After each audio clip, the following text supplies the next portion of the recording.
બેટા આ પહેલા આપણે ક્યાંક મળ્યા છે? હું તને ઓળખું છું. હું એટલે કે ના હા હા, યાદ આવ્યું મને. ગામમાં મંદિરમાં દર્શન કરવા આવી હતી ને, ત્યારે મને શ્વાસની તકલીફ થઈ હતી. તે જ મારી મદદ કરી હતી ને, મારો જીવ બચાવ્યો તો. પણ દીકરા, તું શહેરમાં? હા, હું અહીંયા જ કોઈના ઘરે કામ કરું છું. હા, તારા નાનીમાં પણ હતા ને, જે મને શાસ્ત્રીજીને ત્યાં મળ્યા હતા? એ તો થોડા દિવસ પહેલા જ ગુજરી ગયા. મારા હીરાબા. ઓહ, પ્રભુ એમની આત્માને શાંતિ આપે. તમારી તબિયત કેમ છે હવે? ઉંમર થઈ, ચાલ્યા કરે. સારું થયું તું મળી ગઈ. તું અહીંયા આટલામાં જ ક્યાંક? હા, અહીંયા જ નજીકમાં જ ઘરકામ કરું છું. પછી ગામડે? ગામડે તો હવે મારે કોઈ નથી. મારા હીરાબા હતા, જે હવે નથી રહ્યા. જિંદગી છે, થયા કર. હિંમત રાખજે દીકરા. કહેવા માટે તો મારો પણ બહુ મોટો પરિવાર છે, પણ બસ ટેકો તો મારા દીકરાનો જ છે. શોધન, શોધન નામ છે એનું.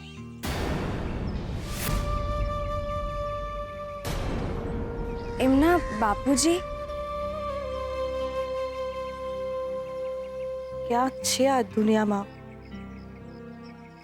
ક્યાં ખબર નહીં.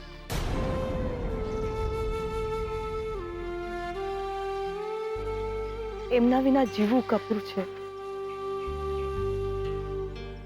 પણ જીવવું તો પડે ને. સાચી વાત છે, જીવવું તો પડે જ છે એમના વિના. લગ્ન? તારા લગ્ન થઈ ગયા?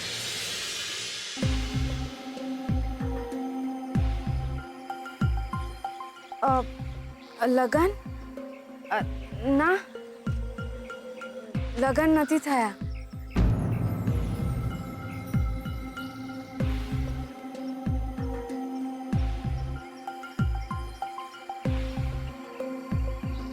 સુખી થા. લગ્ન કર્યા હોત તો કેત કે અખંડ સૌભાગ્ય, અખંડ સૌભાગ્ય, અખંડ સૌભાગ્ય. ભારે કરી તમે લોકોએ તો. અરે આમ લગ્ન પહેલા શ્રુતિને ભેગી લઈને મુંબઈ જવાતું હશે? આ તો ભેષ ભાગોળે ને છાસ છાગોળે ને ઘરમાં ધમાધમ. લગ્ન પહેલા શ્રુતિને લઈને મુંબઈ ન જવાય. દાદી, મેં નક્કી નથી કર્યું. શ્રુતિ કહેતી હતી કે એને આવું છે અને એને કહું કે તું તારી મીટિંગ્સ પતાવી લેજે ને પછી ફ્રી ટાઈમમાં અમે લોકો લગ્ન શોપિંગ કરી લઈશું. આ મુંબઈ શોપિંગ કરવા નથી જતા? શું એ લોકોના લગ્ન થતા જ નથી? અમે લોકોએ મંગળ બજારમાં જઈને શોપિંગ કર્યું હતું ને અમારા લગ્ન પણ થઈ ગયા. આ માજી શોધન અને શ્રુતિને ભેગા મુંબઈ નહીં જવા દે. ઘી સીધી આંગળી નહીં નીકળે. લાગે છે મારે જ કંઈ કરવું પડશે. તું હમણાં ને હમણાં શ્રુતિને ના પાડી દે કે લગ્ન પહેલા આવી રીતે ભેગા ન જવાય.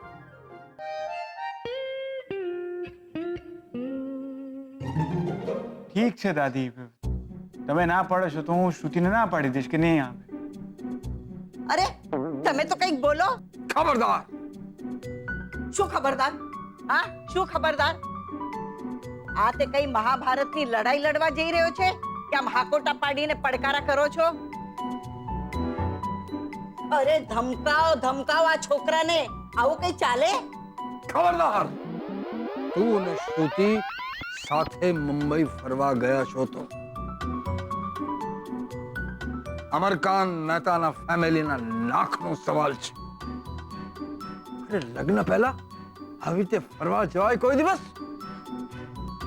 ઠીક છે દાદી, હવે નહીં જઈએ, બીજું તો શું. હવે એકવાર હું અને તારા દાદી પણ આવી રીતે જ ફરવા ગયા હતા. મારા બાપુજીએ તો ધૂળ કાઢી નાખી હતી મારી. દાદી તમે લગ્ન પહેલા ફરવા ગયા હતા એમ? વાહ વાહ વાહ વાહ. દાદી તમારાથી આવું એક્સપેક્ટ નતો કર્યું ને? અમે લોકો તો નળ સરોવર ગયા હતા, કઈ મુંબઈ નહોતા ગયા. અને મેં તો ઘણી ના પાડી, પણ તારા દાદાજીએ જીત કરી અને ઘરમાં મને કે માતાજીના દર્શને જઈ રહ્યા છીએ. ઘરની બહાર નીકળ્યા ત્યારે મને કહ્યું કે નળ સરોવરે હોડકામાં બેસવા જઈએ છે. અને હોડકામાં બેઠા પછી હવે શરમાવ શું બોલો છો? તો અમે ખારી સિંગ ખાધી હતી. ના એટલે બરાબર છે દાદી. તમે લગ્ન પહેલા ફરવા જાઓ તો જય માતાજીને, અમે ફરવા જઈએ તો મહેતા ખાનદાનની બદનામી. પછી પછીની વાત પછી. એક કામ કરો, જાઓ તમે બંને પણ ફરવા જાઓ. મને ખાતરી હતી સરસ્વતી કે તું સીધી રીતે વાત તો નહીં જ માને. અરે સરસ્વતી, આ તો આજકાલના છોકરાઓ છે, આપણા કરતા વધારે જવાબદાર છે. એમની કારકિર્દી, એમના સંબંધ, દરેકનું મહત્વ બહુ જ સારી રીતે સમજે છે. હવે તું સમજી? શોધન બેટા જાઓ, ખુશીથી જાઓ. તું તારી બિઝનેસ મીટિંગ વગેરે કામ પતાવજે અને ફ્રી સમયમાં તમે લગ્નનું શોપિંગ કરીને આવજો. ક્યાં જવાની વાત ચાલી રહી? અરે મોમ, હું મુંબઈ જઈ રહ્યો છું તો શ્રુતિ પણ મારી સાથે આવવા માંગે છે. પણ આમ લગ્ન પહેલા ના નહીં પાડવાની. મેં હા પાડીને એટલે બંને જશે. અરે જુવાન છોકરાઓ છે, હરે ફરે એમાં શું છે? એ બડી, કામ થઈ ગયું તારું. સારું. તારા દાદા દાદીએ હા પાડી છે તો તમે જાઓ. હા એ જ ને મોમ, હવે દાદી આટલો બધો ફોર્સ કરે છે તો પછી જઈ જ આવીએ. સારું. હા રણજીત કુમાર, મારે તમને ખરાબ અને સારા સમાચાર બંને આપવાના છે. અચ્છા, તો પહેલા ખરાબ સમાચાર જ આપો. એ જ કે તમારે બદલે શોધન મુંબઈ જશે.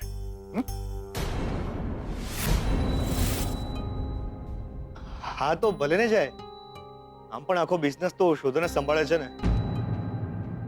હું તો ખાલી હેલ્પ જ કરું છું. એ ફુવા આવું કેમ બોલો છો? એ આપણો ફેમિલી બિઝનેસ છે અને એમ પણ હું મુંબઈ જઈશ તો અહીંયાનું કામ તો તમારે જ સંભાળવું પડશે ને. વાહ, આને કહેવાય સસલું જાતે જ સિંહના જડબામાં જઈ બેઠું. શોધન, તું જા મુંબઈ, પછી જો તારી ગેરહાજરીમાં હું આ બિઝનેસને કેવી રીતે હડપ કરું છું. મોમ, મોમ, બોલ ને. થઈ ગયું? ગુડ. મોમ, તે કહ્યું હતું ને કે હવે બિઝનેસ ઉપર ધ્યાન આપો, કામ કરો. તો એના જ માટે મુંબઈ જઈ રહ્યો છું. તારી તબિયત ઠીક નથી તો પણ મારી તબિયત સારી છે. તું જઈને તારું કામ કર સારી રીતે. ઓકે મોમ, શ્રુતિ પણ મારી સાથે મુંબઈ આવી રહી છે તો તને કોઈ પ્રોબ્લેમ નથી ને? ને એમ પણ મુંબઈમાં એના રિલેટિવના ઘરે જ રોકાવાની છે. ઠીક છે, તમે બંને ખુશ રહો, એનાથી વધારે મને શું જોઈએ? મોમ, હું ખુશ જ છું. દીકરા, ગઈકાલે એવું તે શું બન્યું હતું કે તું આટલું બધું રડ્યો?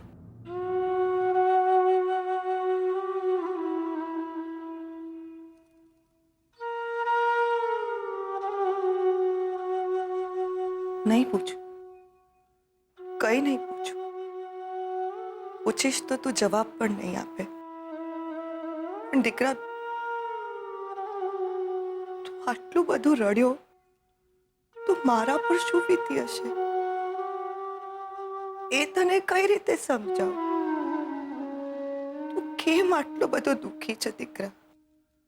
તું કઈ જવાબ પણ નથી આપતો તો મને વધારે ડર લાગે છે કે શું ચાલી રહ્યું છે તારી જિંદગીમાં. તું આટલી ચિંતા મારી કરે છે ને હું તો માં છું ને, તો મને કેટલી ચિંતા હશે તારી. કંઈક છે મોમ, જે અત્યારે કહી શકું એમ નથી, પણ કહીશ.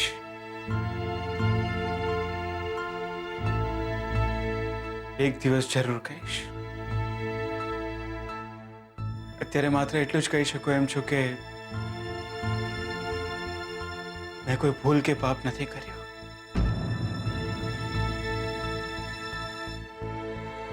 કંઈક બન્યું છે મારી સાથે, મારાથી. એ સંજોગો અને પરિસ્થિતિઓ અત્યારે હું કોઈને સમજાવી શકું એમ નથી.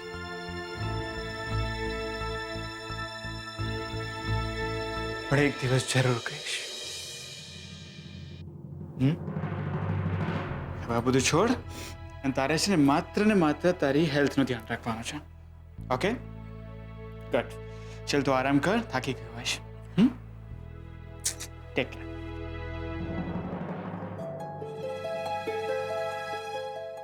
શું આ એ જ વ્યક્તિ છે જેના લીધે શોધન સલામત છે અને રડે પણ છે? પણ આ વ્યક્તિ કોણ?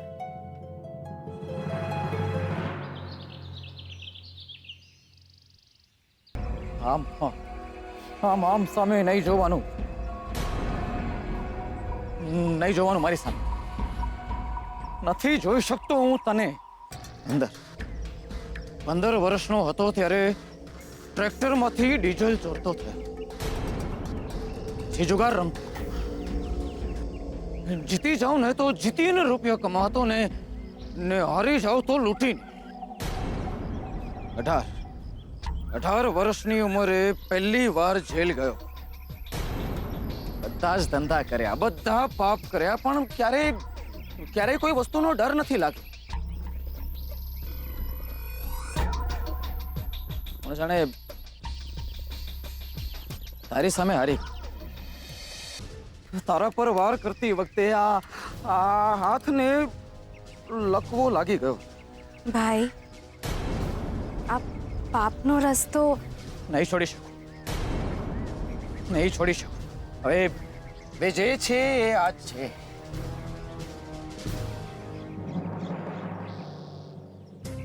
પણ એક વાત ન સમજાય કે હું તો તને ઓળખતોય ને, તો તારા પર મને દયા કેવી રીતના આવે?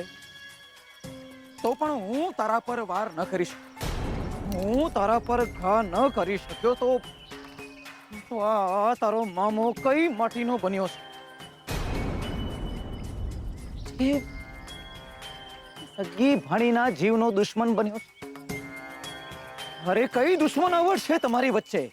એ તો એમને જ ખબર, એ જાણે. હું તો એમના માટે કંઈ ઘસાતું નહીં બોલી શકું, પણ એટલું જરૂર કહીશ કે હું છે ને એમને દીઠીએ નથી ગમતી. નાનપણથી જ એમના માથે પડેલી છું, આમ ભાર છું એમના મનમાં. મા બાપુ નહોતા ને એટલે 2 ટંકનું જમવાનું એ બધાની જવાબદારી એમની હતી. મોંઘી ભલે ના લાગતી હોઉં, પણ મોંઘી પડતી હોઈશ. મારા નાની માં હતા એટલે એમનો સથવારો હતો, પણ એ ગયા પછી હવે તો એ પણ નથી રહ્યો. ના ના ના, એ મગજ નથી તને. હા મગજ નથી એ છોકરી. અરે કોઈ પણ માણસ, કોઈ પણ વ્યક્તિને મારી નાખવાનું એમને ન વિચારે. અને શું ભારે પડી જવાની હતી તું એમને? હા, અને તું ક્યાં ગામડે રહે છે એમના માથે? કંઈક તો હશે ને કે એ તારો જીવ લેવા માંગે છે. એ તો એ જ જાણે. તારા જીવને જોખમ છે એ તો તું જાણે છે ને. જે ચિંતા દેવી માએ કરવાની હોય એ હું શું કામ કરું ભાઈ? અરે મેં તને મારી નાખી હોત તો એ ડર નથી લાગતો મરવાનો તને? જીવવાનું અઘરું છે ભાઈ. માથે આબ લઈને નીકળી હતી ઘરમાંથી, એમ ડરીને બેસી ગઈ હોત તો મામાએ નક્કી કરેલા પેલા બદમાશ કાકાના ઘરે બેઠી હોત. મને નથી ખબર કે મારું આગળ શું થવાનું છે, હું કેમ જીવવાની છું. એટલું ચોક્કસ ખબર છે કે જેવું પણ જીવીશ, સાચું અને સારું જીવીશ. પાપની દુનિયામાં પગ પણ નહીં મૂકું, પાપના રસ્તે પણ નહીં જાઉં. હવે જે છે એ આ છે ભાઈ. મન તો થાય છે કે આ તારા મામાને મારીને મામો બનાવી નાખું. ના ના, હા? નહીં, નથી સમજાતી તું મને. ખરેખર નથી સમજાતી તું. ખરેખર મન તો થાય છે કે એક અડબૂથમાં દઉં ને તને સમજાવું કે આ સંભાળજે, સાચવજે, ચેતીને રહેજે તારા મામાથી. જેવ્યા મર્યાના જુવાર તો નહીં કહું તને, પણ ક્યારેય જરૂર પડે તો યાદ કરજે. આપણા ગામડે આવીને કોઈને પણ પૂછજે, ત્રિકમ ટેમ્પો ક્યાં તો મને ખબર મળી જશે.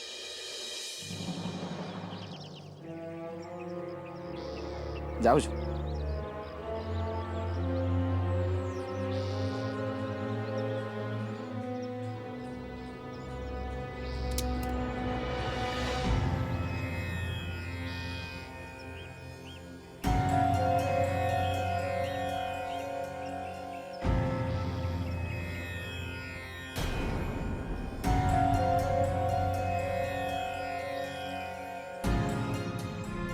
પહેલી વાર સોપારી ફોક ગઈ.